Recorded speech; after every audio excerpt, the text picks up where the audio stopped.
ठीक है, तो आज हम लोग क्या पढ़ने वाले हैं? पहला चैप्टर, क्लास 8 का पहला चैप्टर। क्या नाम है क्लास 8 का पहला चैप्टर का? बताओ। पढ़ी में संख्या। ठीक है, पढ़ी में संख्या। पढ़ी में संख्या या संख्याएं एक ही बात है ना। इसको क्या कहते हैं इंग्लिश में? Rational number. Rational number. अच्छा, क्या होता है रैशनल नंबर? ठीक है, रैशनल नंबर से पहले, रैशनल नंबर जानने से पहले हम लोग कुछ बेसिक्स चीज को सीख लेते हैं। ठीक है, जैसे कि होल नंबर क्या होता है, नेचुरल नंबर क्या होता है, हिंदी इंग्लिश दोनों में बताएंगे। ठीक है, कोई दिक्कत नहीं, और तुम लोग को दोनों में सीखना है, आगे के लिए थोड़ा सा काम देगा। तो पहले, अच्छा ये नंबर लाइन होता है, ये बात पता है ना? नंबर लाइन जिसपे हम लोग हर तरह के नंबर को रिप्रेजेंट करते हैं, जैसे कि 0 हो गया, 1 हो गया, 2 हो गया, 3 हो गया, 4 हो गया, इस तरह से सो ऑन। ये कहां तक जाता है? प्लस इन्फिनिटी तक, मतलब अनंत तक जाता ही रहता है। फिर इधर नेगेटिव टाइप में, नेगेटिव में -1, -2, -3, -4, ये कहां तक जाएगा? माइनस इन्फिनिटी तक। ठीक है, तो ये नंबर लाइन में भी जो नंबर्स वगैरह होते हैं, उसमें सब तरह का नंबर आता है। रैशनल आता है, ऑड आता है, इवन आता है, नेचुरल आता है, होल आता है। ठीक है, इंटीजर आता है। तो चलो अब हम लोग देखते हैं कि क्या क्या है। जैसे अगर हम लोग काउंटिंग के नंबर की बात करें, तो उसको नेचुरल नंबर कहते हैं। नेचुरल नंबर हिंदी में क्या कहते हैं उसको? प्राकृतिक संख्या। क्या होता है प्राकृतिक संख्या? काउंटिंग नंबर जो होता है ना, काउंटिंग नंबर 1, 2, 3, 4, 5, ये इस तरह के नंबर को हम लोग क्या कहेंगे? Natural number. कोई दिक्कत समझ में आ रहा है? ठीक है। दूसरा, होल नंबर। होल नंबर क्या होता है सर? इसको क्या कहते हैं? पूर्ण संख्या। 0 लगा दो काउंटिंग नंबर में, तो ये क्या हो जाएगा? होल नंबर हो जाएगा। कोई दिक्कत समझ में आ रहा है? ठीक है, अब एक काम और करते हैं हम लोग, एक चीज और सीखते हैं जिसको हम लोग इंटीजर कहते हैं। इंटीजर क्या होता है, किसी को पता है?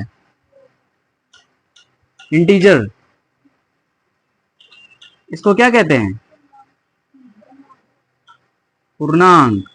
देखो नंबर लाइन पे जितने भी नंबर होते हैं ना, जैसे 0 के बाद इधर 1, 2, 3, 4, 5, इस तरफ पूरा, फिर इधर -1, -2, -3, ये पूरा, ये सारे नंबर जो है पूर्णांक कहलाते हैं।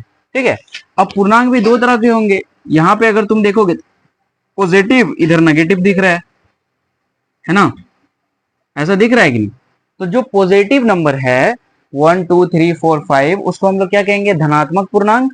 और जो नेगेटिव है उसको ऋणात्मक पूर्णांक। ठीक है, इसको मतलब कि नेगेटिव इंटीजर ऐसे कह सकते हो, शॉर्ट में इंटीजर INT है ना, समझ जाओगे ना? Positive integer.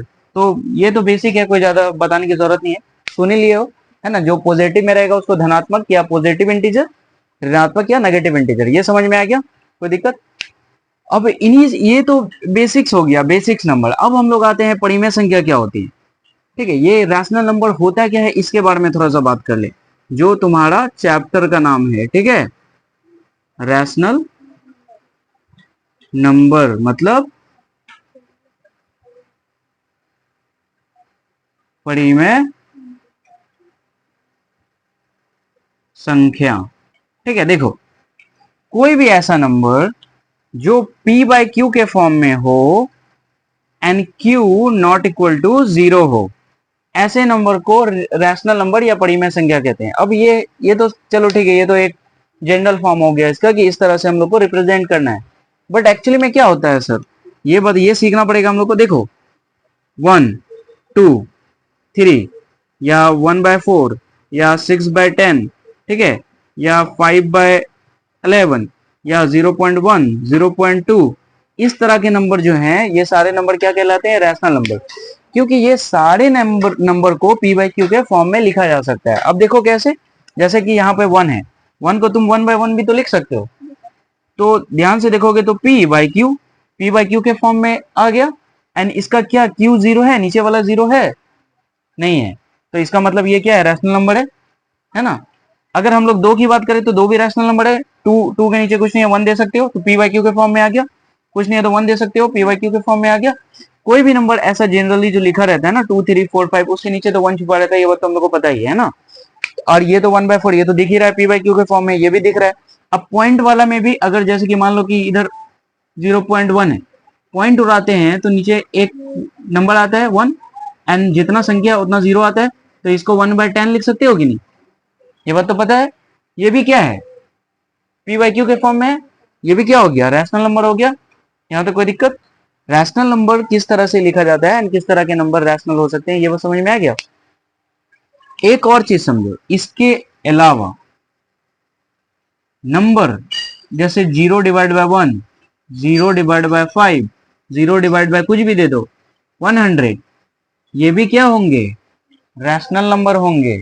बट अच्छा, ये कैसे रैशनल नंबर होंगे, क्योंकि हम लोग को पता है ना पी बाई क्यू के फॉर्म में हो तो 0/5 भी तो पी बाई क्यू के फॉर्म में है। एंड पी जीरो है but Q not equal to zero होना चाहिए, क्यू जीरो नहीं होना चाहिए, बट पी के बारे में तो हम लोग को बोला ही नहीं गया। इसका मतलब कोई भी नंबर ले रहे हो उसके ऊपर में जीरो हो सकता है बट नीचे में जीरो नहीं होना चाहिए। ये बस समझ में आया, क्योंकि यहाँ पे बोला ना पी डिवाइड बाय क्यू के फॉर्म में हो and Q not equal to zero हो। ये समझ में आया।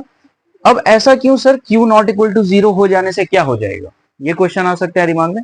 देखो क्या हो जाएगा, कोई भी नंबर है जैसे कि तुम 1 ले लो और डिवाइड बाय जीरो दे दो, क्यू नॉट इक्वल टू अगर नीचे में जीरो हो जाए, या ये ले लो या फिर 2/0 ले लो, या कुछ भी डिवाइड बाय तुम जीरो ले लो, x/0 ले लो, any number divide by zero, ये सारे नंबर जो हैं अभी के लिए आप लोगों के लिए अनडिफाइंड है, अनडिफाइंड, अपरिभाषित। ठीक है, ऐसे नंबर को अनडिफाइंड अपरिभाषित कहेंगे। अभी के लिए तुम लोगों के लिए यही है कि ये अनडिफाइंड है, हालांकि आगे हम लोग इन नंबर पे भी काम करते हैं जब 11 12 में जाते हैं तो, बट अभी के लिए यही है कि अभी इस नंबर का यूज नहीं करना है ऐसे। Any number divide by zero is undefined. यहां तक समझ में आ गया, पूरा क्लियर है। ठीक है, ये रैशनल नंबर अभी थोड़ा बहुत समझ में आया, हालांकि पूरा टॉपिक है तो हम लोग सब चीज देखेंगे, रैशनल नंबर का एडिशन, सब्सट्रैक्शन, ठीक है, मल्टीप्लिकेशन। यहां तक समझ में आया, ये बेसिक्स क्लियर है। ठीक है, उतार दो।